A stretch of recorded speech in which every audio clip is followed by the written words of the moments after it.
Now there was a certain man of Ramathaim-Zophim, of the hill country of Ephraim, and his name was Elkanah, the son of Jeroham, the son of Elihu, the son of Tohu, the son of Zuph, an Ephraimite. He had 2 wives. The name of one was Hannah, and the name of the other Peninnah.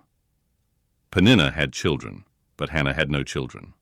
This man went up out of his city from year to year to worship and to sacrifice to Yahweh of armies in Shiloh. The 2 sons of Eli, Hophni and Phinehas, priests to Yahweh, were there. When the day came that Elkanah sacrificed, he gave portions to Peninnah his wife, and to all her sons and her daughters. But he gave a double portion to Hannah, for he loved Hannah, but Yahweh had shut up her womb. Her rival provoked her severely, to irritate her, because Yahweh had shut up her womb. So year by year, when she went up to Yahweh's house, her rival provoked her. Therefore she wept and didn't eat. Elkanah, her husband, said to her, "Hannah, why do you weep? Why don't you eat? Why is your heart grieved? Am I not better to you than 10 sons?" So Hannah rose up after they had finished eating and drinking in Shiloh. Now Eli the priest was sitting on his seat by the doorpost of Yahweh's temple. She was in bitterness of soul, and prayed to Yahweh, weeping bitterly. She vowed a vow, and said, "Yahweh of armies, if you will indeed look at the affliction of your servant, and remember me, and not forget your servant, but will give to your servant a boy, then I will give him to Yahweh all the days of his life, and no razor shall come on his head."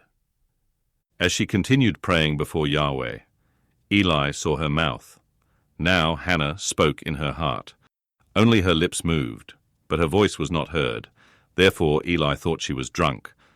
Eli said to her, "How long will you be drunk? Get rid of your wine." Hannah answered, "No, my lord, I am a woman of a sorrowful spirit. I have not been drinking wine or strong drink, but I poured out my soul before Yahweh. Don't consider your servant a wicked woman, for I have been speaking out of the abundance of my complaint and my provocation." Then Eli answered, "Go in peace, and may the God of Israel grant your petition that you have asked of him." She said, "Let your servant find favor in your sight."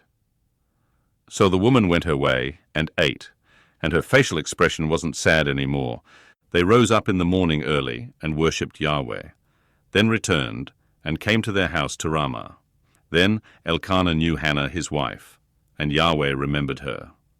When the time had come, Hannah conceived and bore a son, and she named him Samuel, saying, "Because I have asked him of Yahweh." The man, Elkanah, and all his house went up to offer to Yahweh the yearly sacrifice and his vow.